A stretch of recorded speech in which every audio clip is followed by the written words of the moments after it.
Welcome to part 2 of the Cup Car project. In this video we're going to build the engine and install it in the car. For the NASCAR burnout car, we're going to go ahead and use an LS6 liter iron block with LS3 heads, and of course we called our friends at GoRacingParts.com and got a nice 4-inch stroker crank. It's Liberty, got Icon pistons, Liberty rods, Urson custom grind camshaft, King bearings, Melling oil pump and lifters, Rollmaster timing chain, Liberty valve springs, some UEM rings, ARP head bolts, and we got a trunnion kit. So that's the components we're going to use in this motor. We're going to go ahead and put it together now. It's going to have a carburetor style manifold with a Holley Terminator Stealth throttle body on it, and we're going to go ahead and make a fake distributor and some adapters for Ford valve covers. Since it's going into a Ford Taurus, we figured why not make the motor look like a Ford, keep the Ford guys happy, and of course all of us LS people will be happy. LS swap the world, you know. Anyway, so we're going to go ahead and start putting this engine together. For the block, we have a Gen 4 iron 6 liter. Been punched out 30 over. Already has new cam bearings and everything installed. So we're ready to go ahead and do our measuring and then do a final clean, and we'll have the short block together.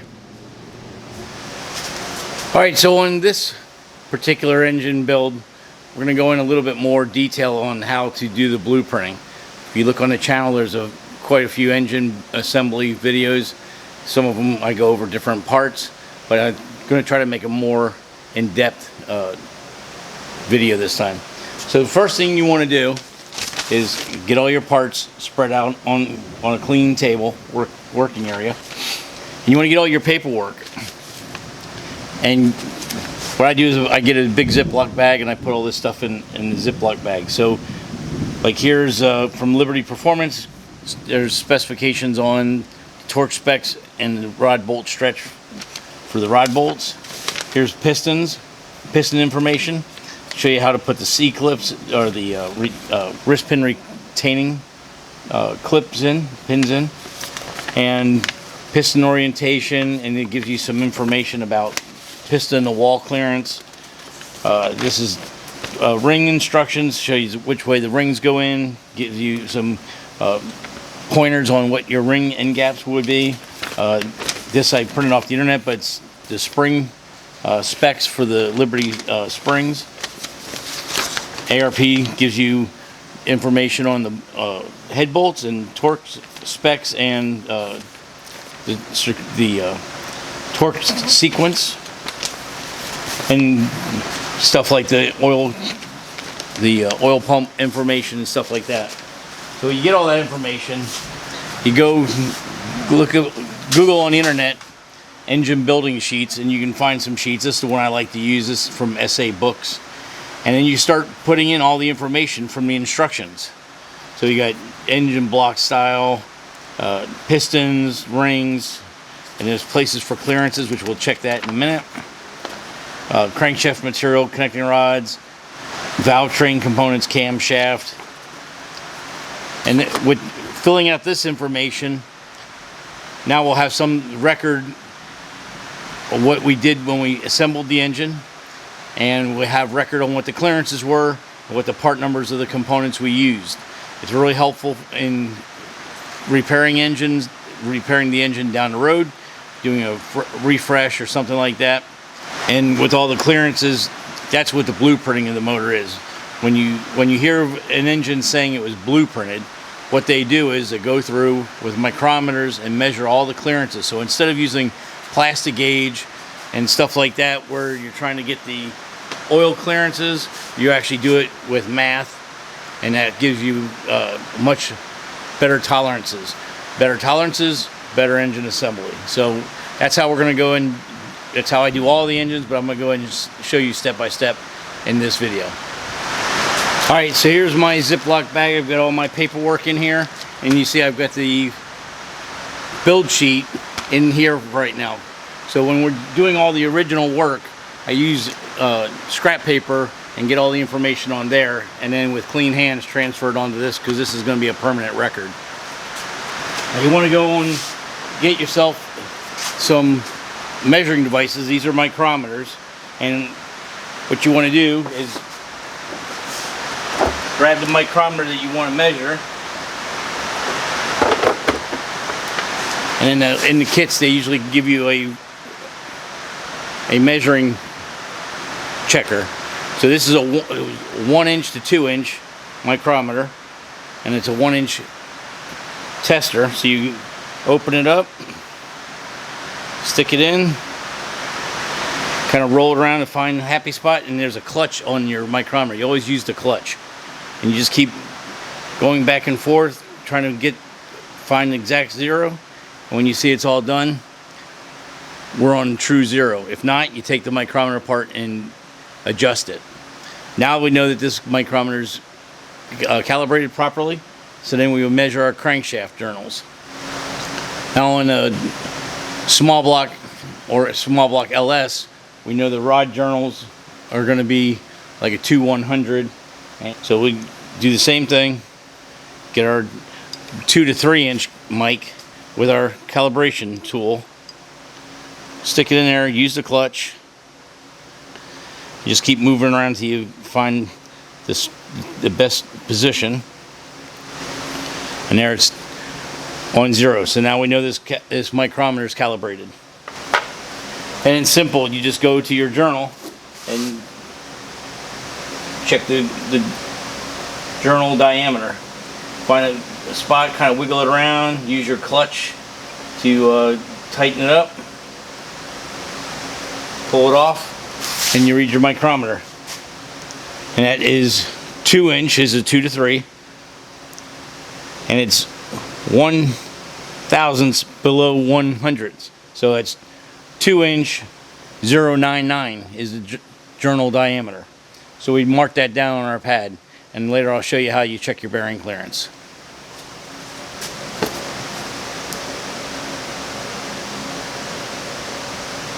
Now you'll just do that on all these journals. Mark it all down. I'll show you what I come up with when I'm done. Okay, so now I went ahead and measured all the journals, and here's our rod journals. 2.099. That's 1.001 smaller than 2/100. And then I looked up on the internet, production size of the crankshaft should be 2.0991 through 2.0999. And the service limit is 2.987. So if the crank measured smaller than that, then the crank should be discarded by OEM specs. But being we're doing a performance motor, depends on what we pick for oil clearances between our bearings. That doesn't really always count. The mains, 2.558 straight down the board, and the production is 2.558 to 2.559, and the service limit is 2.558. So we're closer to the service limits on this performance crank because we want to run more clearance. OEM engine is going to run about 1.5 thou clearance, which is very tight and very easy to have a crank or a connecting rod touch down the bearing to the surface, and then that creates a problem where you can spin a bearing, or you're going to definitely damage the engine. So on a performance engine, we want more clearance because the crank doesn't, and the rods don't ride on the bearings. They ride on a film of oil. The bearing is just a protective device, the soft device that in case of touchdown. So for a performance motor, we want to run more clearance. I typically want to run a target 3,000 oil clearance. Now it can be a little tighter, it can be a little looser depending on what the engine is going to be. And then in the performance world, you can get standard bearings, you can get extra clearance bearings by adding an X to the part number. So that's stuff that we have to look into that we're doing during our blueprint. So now that we have these numbers, we're going to set our micrometer up for that 2.099, and then we're going to take an inside mic and set it at 0, and then we'll be able to put bearings in our connecting rods and then check them, and whatever the gauge shows will be the actual oil clearance or bearing clearance, whichever you want to call it. So I'm going to go ahead and get that kind of set up, and I'll show you what we're doing. Okay, so we have our micrometer set at 2.099. We'll put it in the vise. And this instrument is a dial bore gauge, and it's a micrometer for an inside dimension. So what we're going to do now is set it up, put it in our micrometer, and we want to adjust it, calibrate this to 0. And again, you got to kind of float it around, find the tightest spot.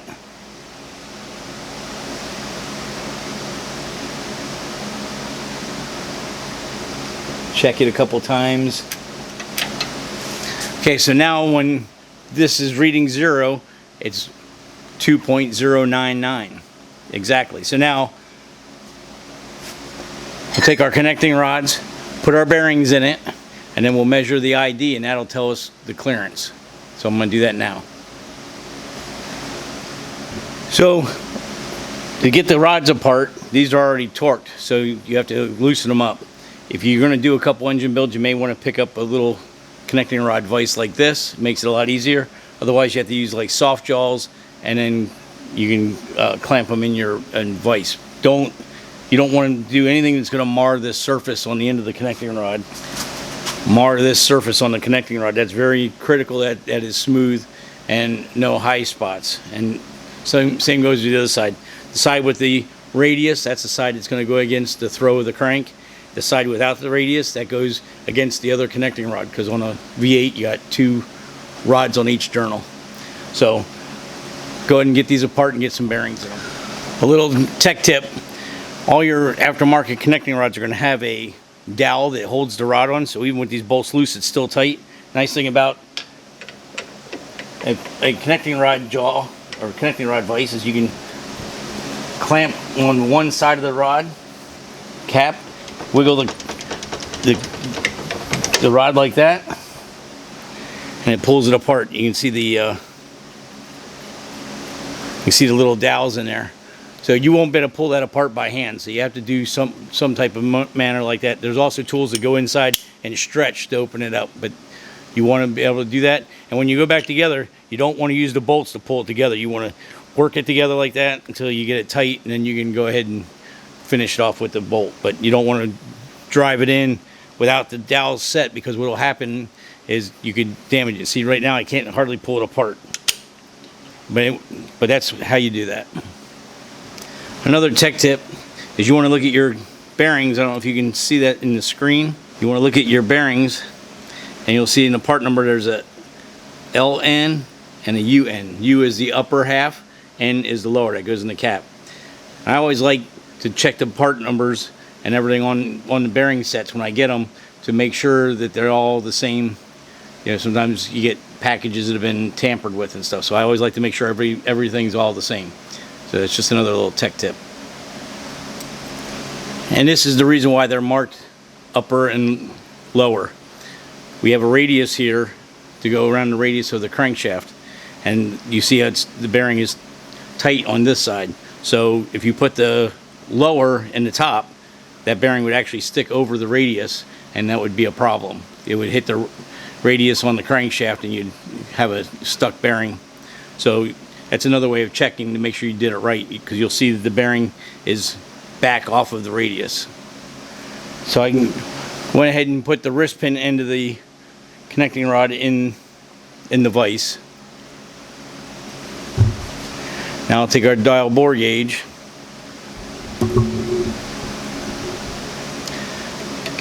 place it in the connecting rod.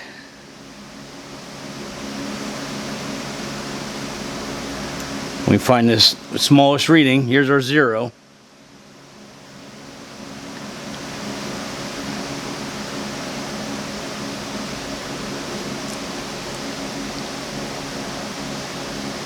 So that bearing clearance is 2 thou. This is why it's important that you check this. That is an X bearing, so it's an extra clearance bearing. And even with the extra clearance bearing, we only have 2 thousandths bearing clearance. It's going to be fine like that, but it's a little on the tight side for how I normally like to run them. But now we're going to do that to all 8 rods, and then we'll talk about that then. Alright, so now we've done all 8 connecting rods, and there's our oil clearance or bearing clearance for each one. And you can see they're very consistent, being their new connecting rods, and they were properly machined. Like I said earlier, it's a little on the tight side, but this engine is going in the NASCAR number 7. They look fine just like that, so that'll be good. So now we're going to do the mains. Alright, so we put the main bearings in, and we got these off the internet. They would order the tightening sequences for the bolts. We use the stock GM bolts, so we just put a drop of oil on the head of the bolt and on a couple of the starting threads to lube, so there'd be less friction. We torqued everything to spec. Now we're going to go ahead and use the dowel bore gauge. So we're going to take our micrometer, and we've got it set up to 2, 5, 5, 8. So we take our dowel bore gauge, find the tightest spot. Now we'll check the block. Okay, so we take our dial bore gauge and stick it in the bore.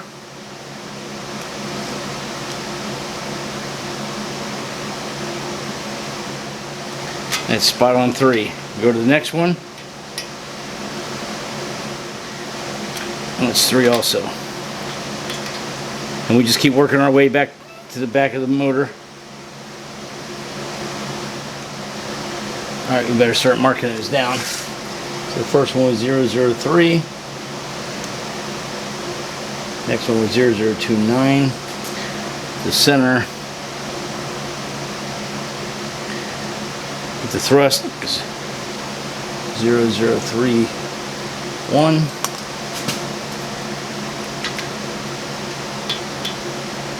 Go to the next one. That one's spot on 3. Our last one.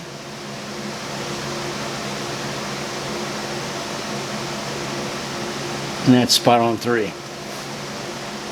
So now you can see, because this block wasn't line owned, that there's a little variation cap to cap. So these, again, this is the reason why you blueprint an engine. If it was way out of whack, you could take the block and go get it line honed, and then it would bring it back into spec. That's well within what I'm looking for this engine, so we're good to go.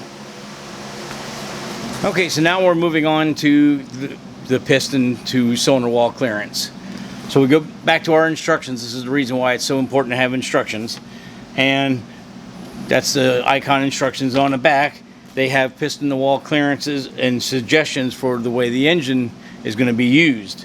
So natural aspirated, they're showing under 4-inch 100 bore, 2.5 to 3.5 thou. But like for unrestricted circle track, 3.5 to 5.5 thou. Drag race on gasoline, 4,000 to 6,000. So we're probably going to be looking for a 4,000th piston to wall clearance. If it's 3.5 thou, it's on the tight side, but it'll be okay. But I'd rather have it a little looser.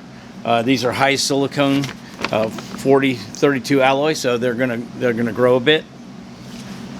And also on the instructions they show you here where to measure the piston at. So it says even with the base of the piston below the wrist pin, that's the height that they want you to adjust, measure.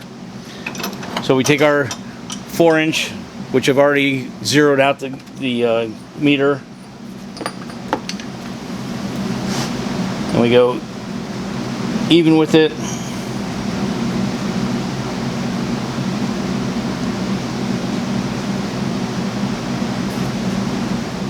So even with the base.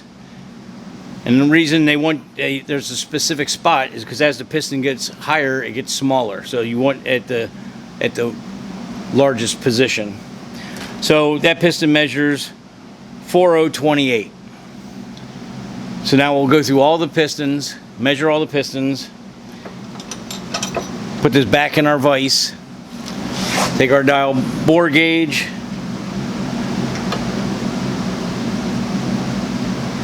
zero it, and then measure the block. So I'm gonna go ahead and do that now. All right, so I've measured all the pistons, and in today's world with the computerized machines that everybody's using, you can see that all the pistons are at 4 inch 28 thou. So back in the early days when these were ground, not by hand but hand operator, there used to be variables or variances between all the set, but now they're very accurate. So now we're going to take the dial bore gauge and measure the block. So now we take our dial bore gauge and we measure at the top, at the bottom, at the wrist pin side, and then at the bottom.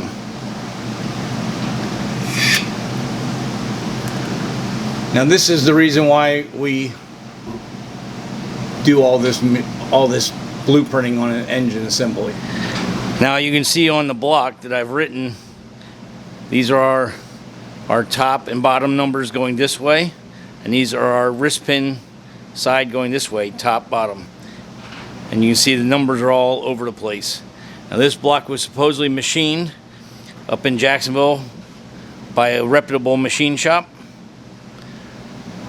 and it could work, but these tolerances are way too tight, and harassing the engine like I'm going to harass it, we could stick a piston in this motor. So we're gonna have to take this block to a local guy that I trust, and he'll have to straighten it out for us. All right, so here's the block all machined up by our buddies, and doing the same process, measured the piston, put this tool in, zeroed this tool off of the diameter of the piston, we stick it in the bore, and we find top and bottom,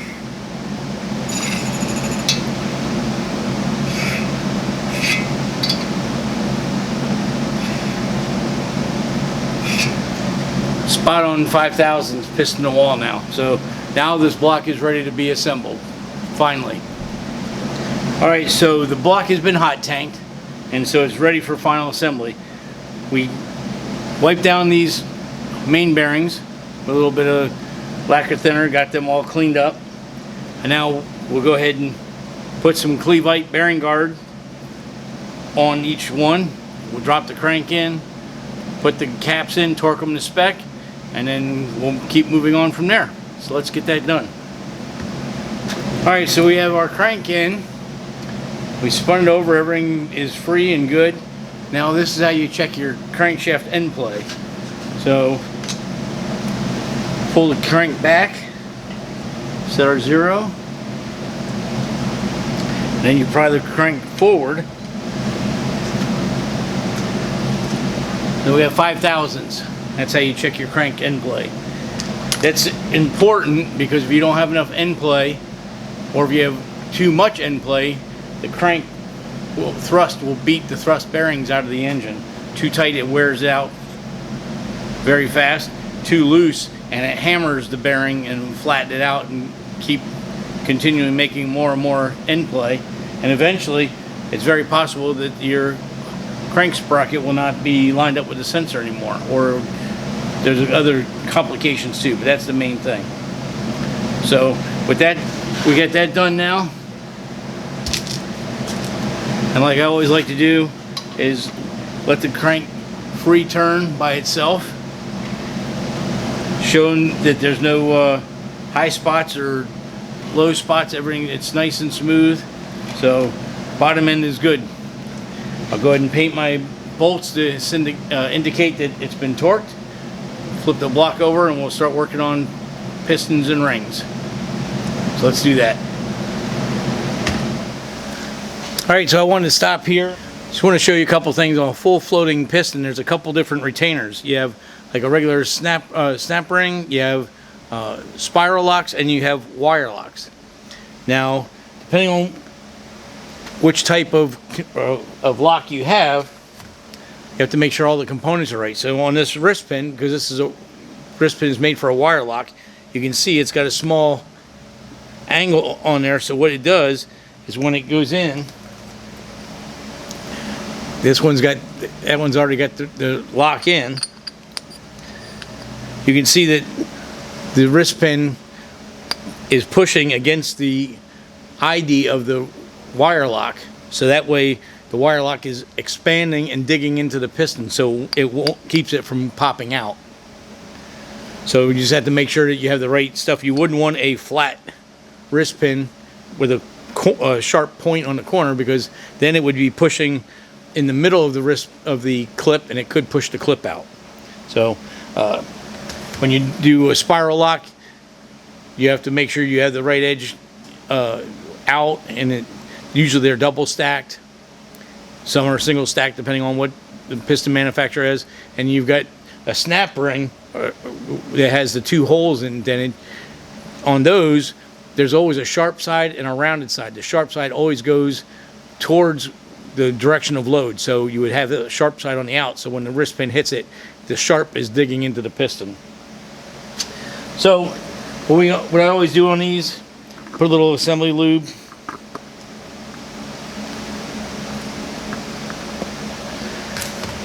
Some assembly lube on the connecting rod. I take the wrist pin and kind of stick it in there and get it lubed up.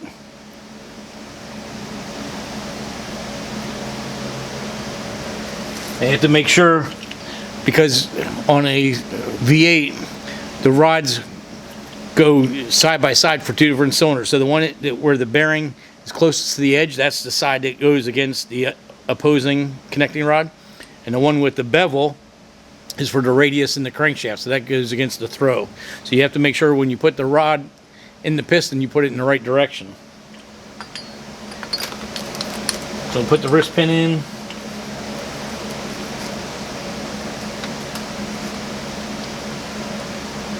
That gets nice and lubed.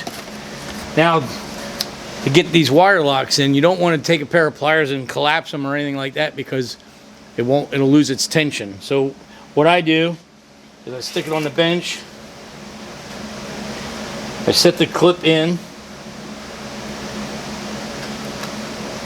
I set the clip in like that with the openings down. You'll notice there's a small notch. There's a small notch right there in the piston. That is so that you can take a pick to dig this back out if you're taking the motor apart. So you want to make sure that you don't have the opening at that notch, otherwise you can't get the clip back out. So I just set it in there, kind of get it equal like that. I take a socket that is just a couple thousandths smaller than the wrist pin, and I use that to push it in. And then it goes all the way in. Yep, it goes all the way in. You can see it's all the way clipped in there nice and good. At the opening, the wire's there, so you can take a pick and open it up. Now, another tidbit is whenever you have a wrist pin that goes up into the oil rings, you have to have a support rail to go there to hold the oil ring from flexing.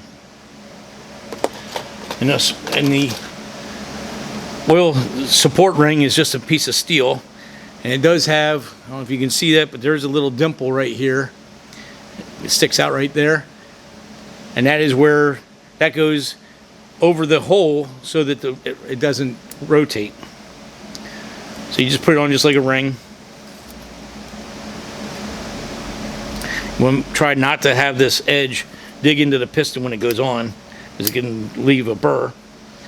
And you take a screwdriver, a little screwdriver, and work it down flex. It's got to be on the bottom so that you have room for your oil ring to go in.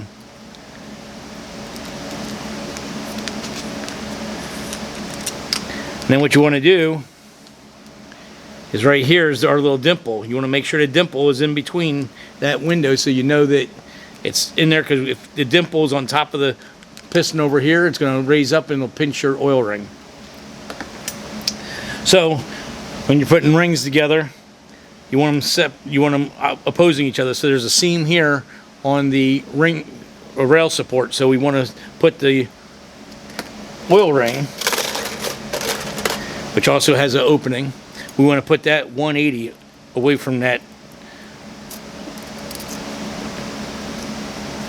And then we put our oil rings on.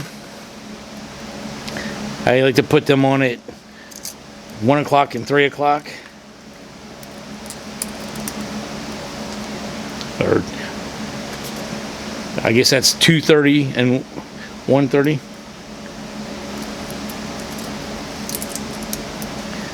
Okay. Now we'll go and put our second and upper ring on. I like to soak them in a little bit of oil. Then I just take my finger and wipe all the excess oil off.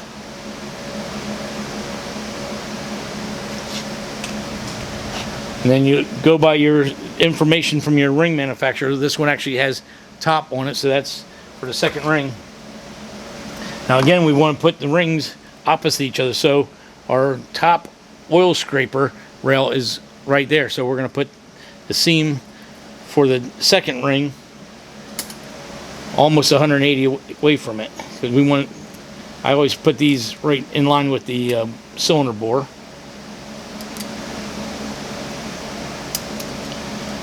Okay. And we take our top ring, same thing. Wipe off all the excess oil.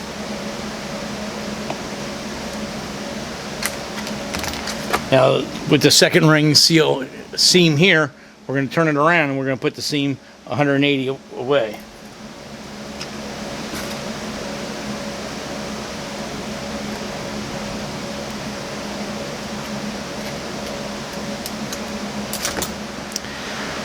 Alright, so now we have our piston rings on the piston. We're going to take our tapered ring installer.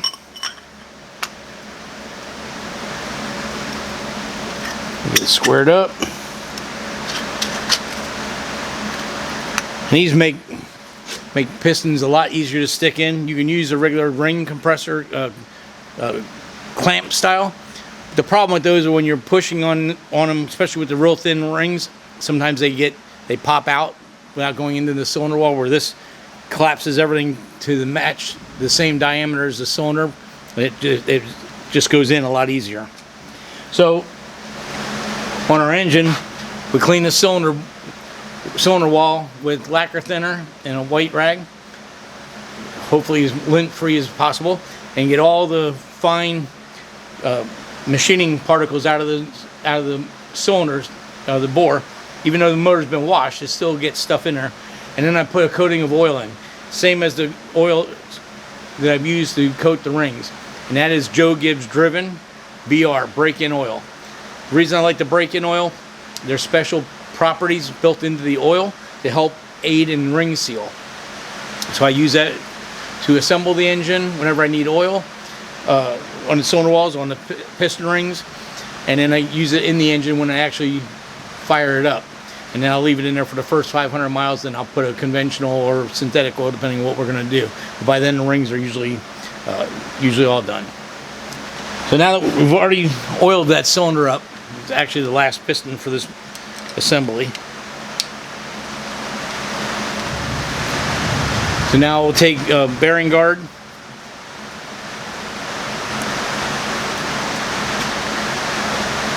We'll use a good amount of bearing guard on it. Don't be shy with it. And now we'll put this piston in.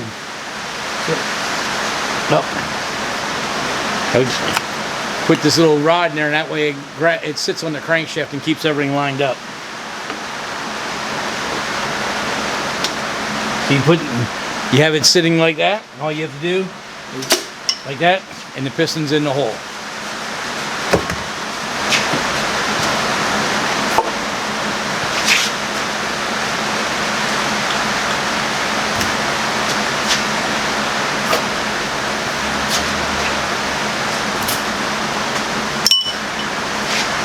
Now I'll put the cap on again.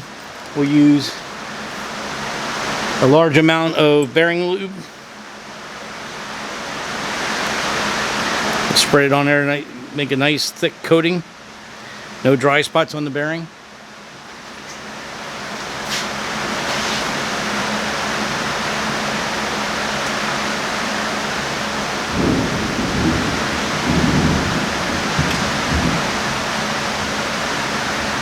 Alright, so once we have the cap on, just push it together by hand.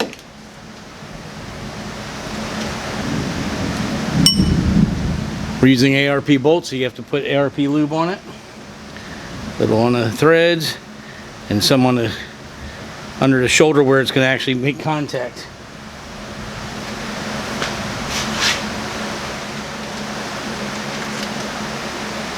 Now we'll tighten these down and torque them.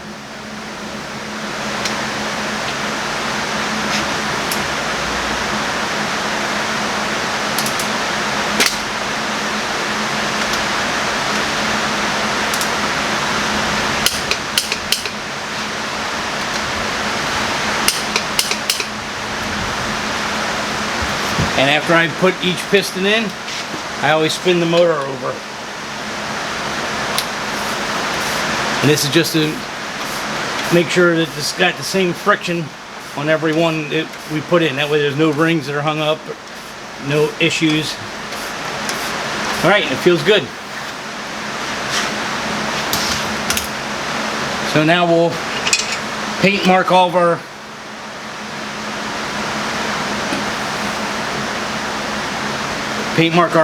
rod caps, and the short block is finished now. Be ready to do the camshaft next. So another thing you may have a question about is I always put the cylinder at a 90 degree to the ground. That way you can push the piston through, you can get to the other side and get to the cap. If you do it where it's standing straight up, the connecting rod is more prone to hit the crankshaft level, but then you got to put everything together from underneath, and it's harder to see that you're making sure you get the caps on the right orientation and stuff. So that's why I do it with this plane at a 90 degree to the ground. That way the other side is open, you can get in there. You don't have to bend over backwards to get in there. Okay, we have the camshaft in, we have the timing chain set in. We started out with 0. We'll take a deck bridge, and we're going to find 0 TDC on our wheel. So we'll roll it down till we get to 100 thousandths down, and that reads 16 after TDC. Now we'll rotate it the other way and back down to 100.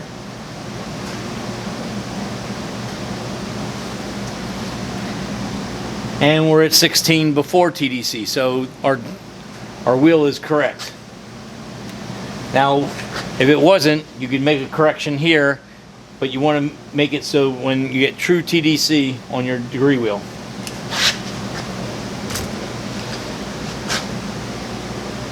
Now we're going to use a cam follower tool, and that's going to tell us where our opening and closing times are. So we find a base circle,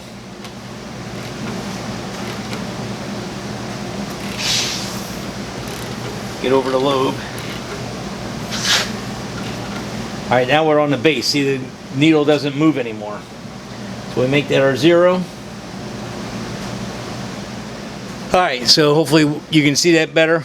We've zeroed our lifter dial indicator because we're on the base of the camshaft, and now we're going to rotate the motor till we see 50 thousandths of lift on the camshaft. So we rotate the engine,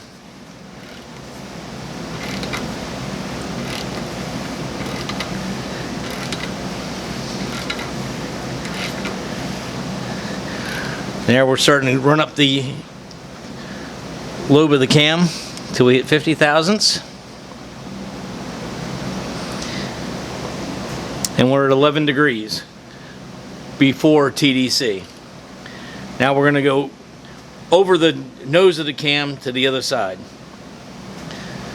So what we'll do now is every time it goes by 0, we'll count it on the way up, and then we can count on the way back. So that was 1, 2, 3.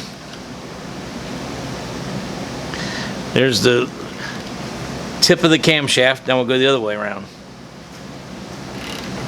There's 1, 2, 3. Now we're on the base again, so now we're going to back up to 50 thousandths. Actually go a little past because we're going backwards. Now we want to go back the direction of rotation.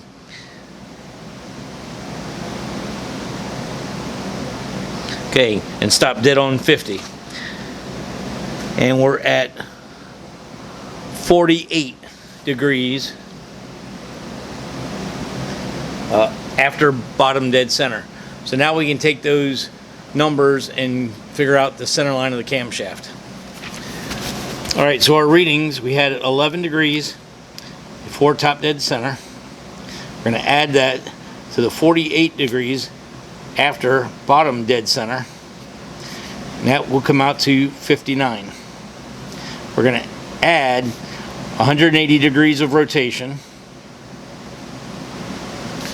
which will equal 239. We're going to divide by 2, and that's going to equal 119.5. Now we're going to minus our original number of 11, and that's going to equal 108.5. Now the cam card calls for 108, so we're done here. We don't need to go any farther. This is very important to do because some cam manufacturers will grind their cams advanced, and some timing chain companies don't mark their gears properly. So just because you went dot to dot or 0 to 0 to 0 or whatever markings you have, if you don't check your camshaft, you don't know if it's installed correctly. If it's not installed correctly, it's going to throw your power band off. So this is why you do these things. So ours is good. So now we can go ahead and start putting the rest of the engine together. Now I just wanted to show you, if you don't have a deck bridge or a lifter dial indicator, you don't have to use that stuff. This just makes it easier. This is just a standard issue dial indicator, magnetic base that you would get at your local parts store. You can get them at tool store, you can get them at Harbor Freight, better quality ones online and stuff. But you can do the same thing. You use a push rod on your lifter. The only thing there is when the cam is going away from the top peak of load, you got to kind of put a little pressure on here to make sure that the lifter follows the camshaft. Same as doing your TDC. And you want to find TDC, you can use this the same way. Put it in the center of the piston, and then when you come up, it'll read the same way. You get the highest level, 0 it, go down 50, take your reading, go back up, then back to 50 again, take your reading, set up your degree wheel. So you can improvise with other tools. You don't have to have engine specific tools. This is a little bit more cumbersome to work with, especially with the push rod, because if you bump it or something, it can change your readings, but it will work. So I just wanted to show you that. Okay, so I'm using a Millings 102/95 oil pump. It's a standard volume. It comes with a plus 10 psi spring that GM would put in. They also give you this M29-527 spring, which is the factory GM Copo spring. This adds 25 psi. Now, being my motor, I have higher clearances, larger clearances. That's going to make the oil pressure lower because there's larger gaps between the bearing inserts and the journals. So I always raise the oil pressure to help facilitate the extra volume it's going to take to make the pressure. So you just remove the plug, pull out the spring, put in the Copo spring, put it back together.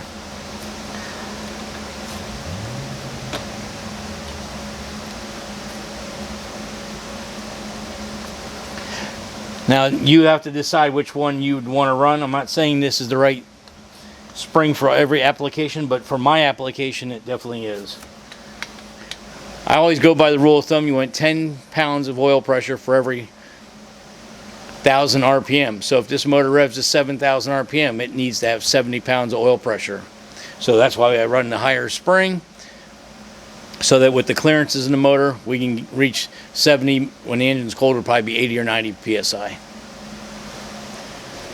Now I have the oil pump on. The bolts are snug down, but they're still loose. Put some oil in there because you don't want to turn the motor with the oil pump dry. That's to lubricate the pump. And I just turn it a couple of revolutions, and now I'll let the pump find its center.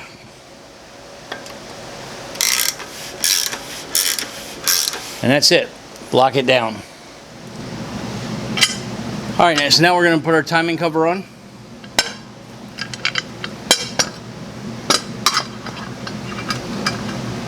We're just going to run the screws up till it's snug, not tight. Alright, so now we're ready to put the oil pan on. Now, because we're using this for doing burnout shows and for autocross and some road course, we're using this improved racing windage tray that actually has doors in here that make sure all the oil stays around the pickup and prevents oil slosh. So now what we'll do is we're going to clean the oil pan rails. Clean these oil pan rails. We'll dab some silicone over the joints. Oil pan on.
Okay, so we have the engine short block completely assembled now.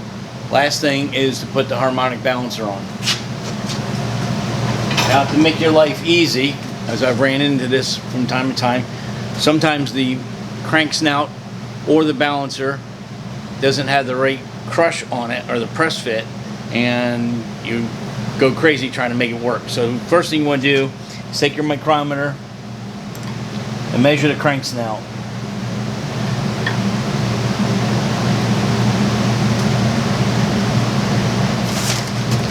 Looking at our instructions, they want the dampener installed at 1/2 thou to 1.5 thousandths.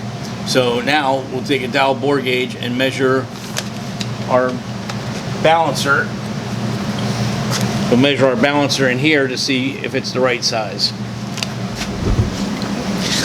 So now with the micrometer in the vise, we'll take our dowel bore gauge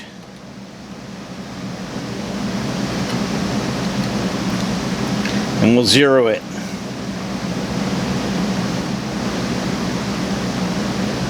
So once we find zero, we lock it down. Now we take our harmonic balancer, stick it in there, and we have just over 1 thou of press fit. So this one will go right on. Alright, so now that we have our balancer size right, we put a very thin coating of Never Seas, a little bit of oil around the outside of the snout to lubricate the seal, and we'll use our installer and we're going to put the balancer on. So with the harmonic balancer installed, we put our deck bridge back on the motor to find TDC, and we've installed this timing indicator. Now, you really don't need that for an LS, but since we're trying to make this engine look like a carbureted race engine and not an LS, we installed that to help that. Now, this motor being a stage 4, it has the displacement on demand ports here. Now, you could drill and tap those and plug them off. However, this motor already had the cam bearings installed, so we didn't want to do that. So instead, we've got this block off plate with the appropriate O-rings to seal those ports off. And we got new Felpro gasket on there also. So we'll go ahead and put this on. Okay, so now it's time to get the cylinder heads assembled and ready to go. So for the Elgin cam we are running, which is actually a sloppy mechanic stage 2, we have to change the valve springs. So there's a couple of procedures that need to be done. This typically is done at the machine shop, but I figured I'd give you an idea of how it's all taken care of. So you take a height mic, put your retainer on it, put the retainer in, put the tool over the valve, put your keepers in, make sure they're in the right position. Then you just simply adjust the wheel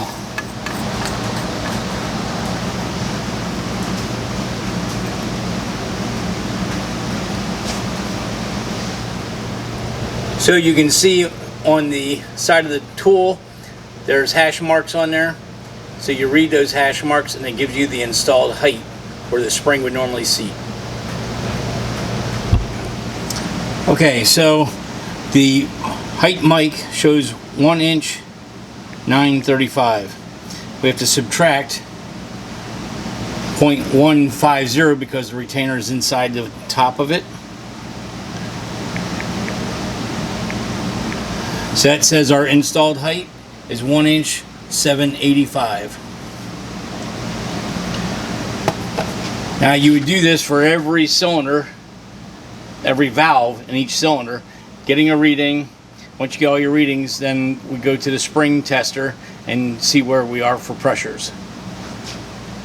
Okay, so we used the height mic on all the valves in the cylinder head, and these are the numbers we came up with. So we see that number 3 intake and number 4 intake are going to require a little bit of a shim, but what we want to do is we want to get a good balance of all these different heights, spring heights.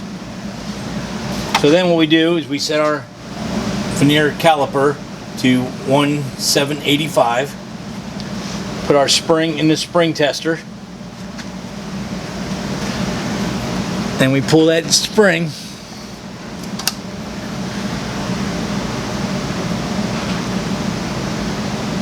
to 1,785,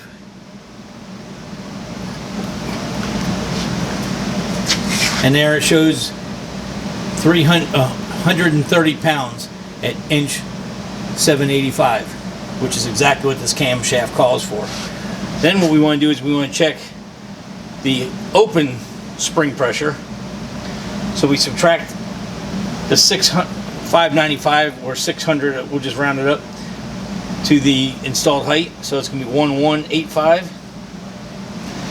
Again, we use the spring tester.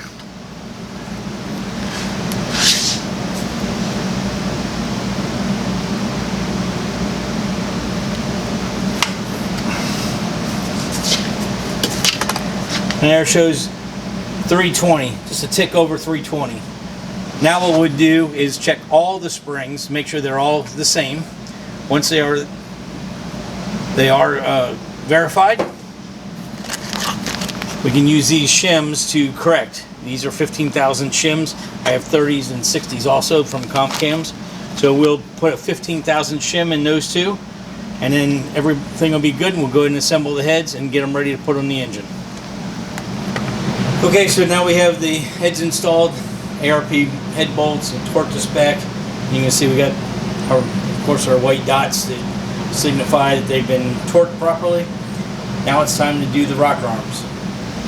So for the rocker arms, we're just going to use the stock rocker arms, but we're using a PRW trunnion kit. These rocker arms are great, especially with this little 600 lift cam and 320 open pressure. That's nothing for these rocker arms. Just have to upgrade them with the trunnion kit. Use the tool to push the rocker arms at the old bearings out, put the new ones in, press them in. So we're going to go ahead and do that now. Alright, I figured I'd show you how to do one of these. What makes it really easy, if you have this tool to press the old ones apart, makes it a lot easier to do. So you take your rocker arm and stick it in the tool like this, and they give you a little pusher that sits on the cup like this.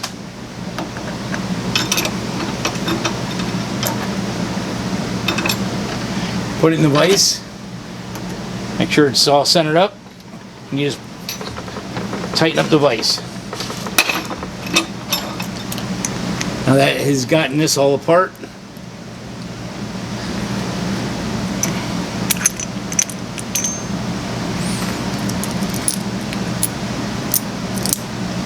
And there's your old pieces and your rocker arm ready to go. So the bearing kit, trunnion kit, comes with these little bearings. They have a little plastic T here. That's the inside. You can see it's a short shoulder. And this side has got a longer one, and it actually has part numbers written on it. So this is the outside. You take the high pressure lube. This is the same lube you get like in a Jessel rocker kit, or anything you want to put high load on. I use it on rocker arm, on push rods, stuff like that. So you have the writing up. Put it back in the tool. Get the bearing straight. Tighten it up. When it stops moving, it's fully seated. There's where it's fully seated. Now you take your trunnion, stick it through. I kind of spin it around to get some lube in the bearings. Wipe off the excess.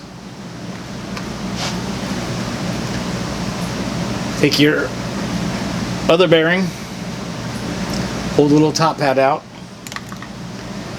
and take all that extra grease and kind of stick it in there. Lube this piece up also.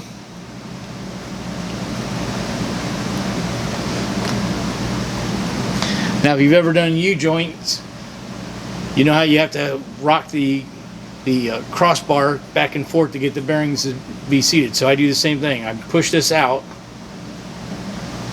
so it's sticking out. Put the new bearing on there. The pusher kit gives you this big washer. You stick that washer over there. Put the rocker arm back in the tool.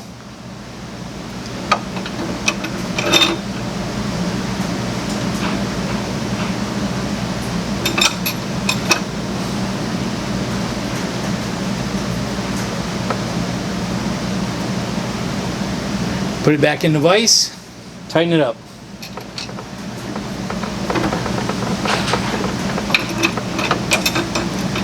And that's it. That's what the washer is for, because the shaft is going to come through, so you have to have a place for it to go. Wipe off the extra grease,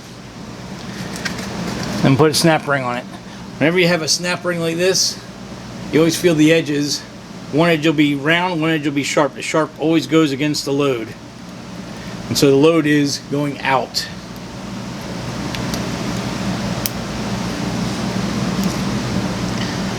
Put the snap ring on the other side. Check to make sure it rolls. If it's a little tight like that one, just like a U-joint, just give it a light tap. Now it's free as anything. It just seats the bearing. So that's how a trunnion kit is installed. Whether it's a roller bearing or a bronze bushing, it's pretty much the same thing. So we have these all done and we're ready to install them on the engine. Alright, so now that we have the rocker arms done, the trunnion upgrade, now we have to make sure we have the right length push rod. So the easiest thing to do is rotate the engine until you find the base of the cam.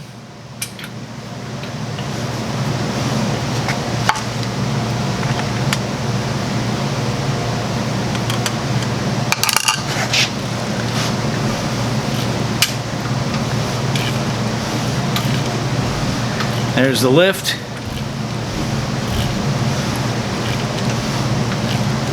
Alright, so that's the base. That should be on the base now.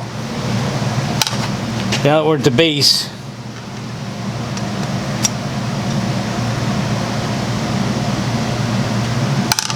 we want to spin the push rod with our fingers. Just kind of keep snugging it down and checking the push rod.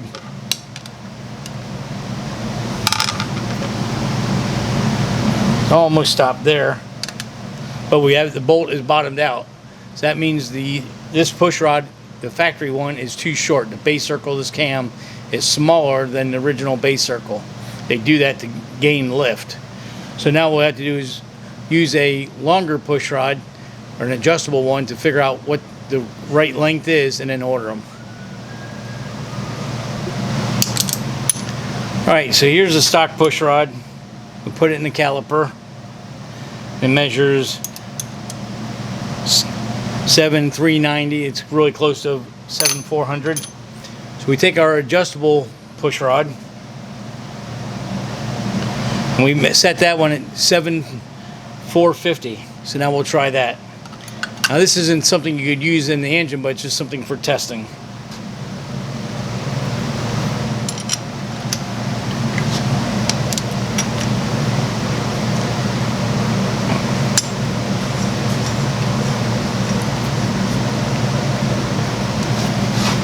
Again, keep turning until you get this where it stops.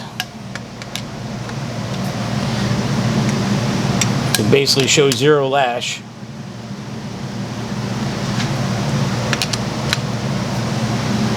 Alright, that stopped. So now we'll see how many turns it takes to tighten it down now. 1 3/8. So that's the perfect length for this engine.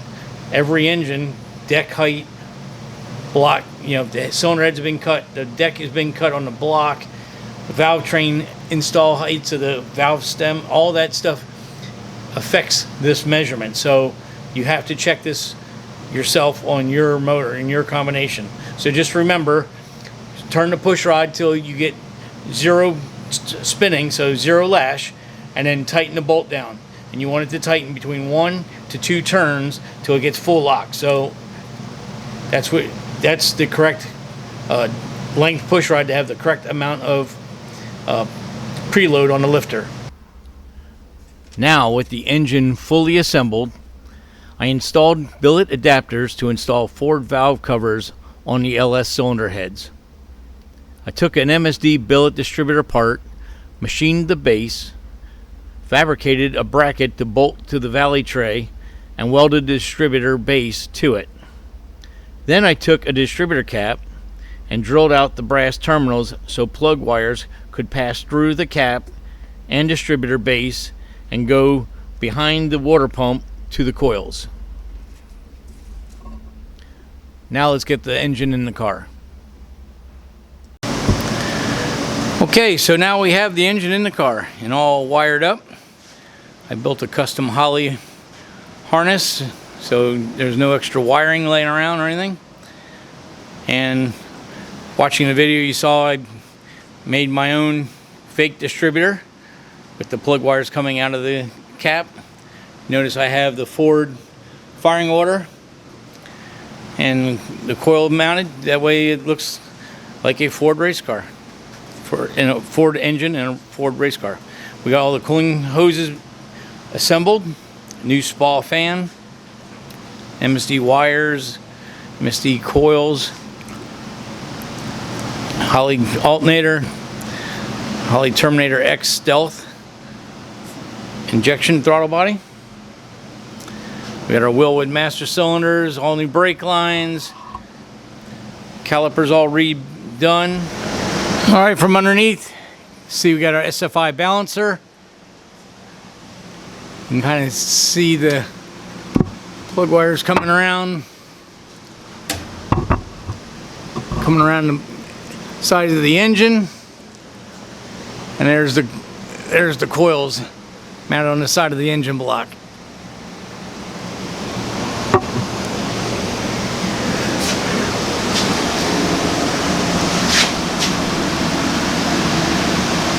There's our coils mounted on the side of the engine block next to the motor mounts. They go up around the front of the engine, up behind the water pump. Got our Mr. Gaskets starter, Lakewood bell housing.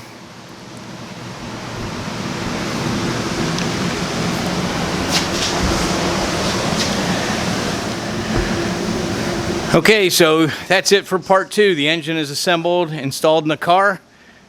Next, we're going to do some setup work and do some tuning and head to LS Fest East 2024 for its first event.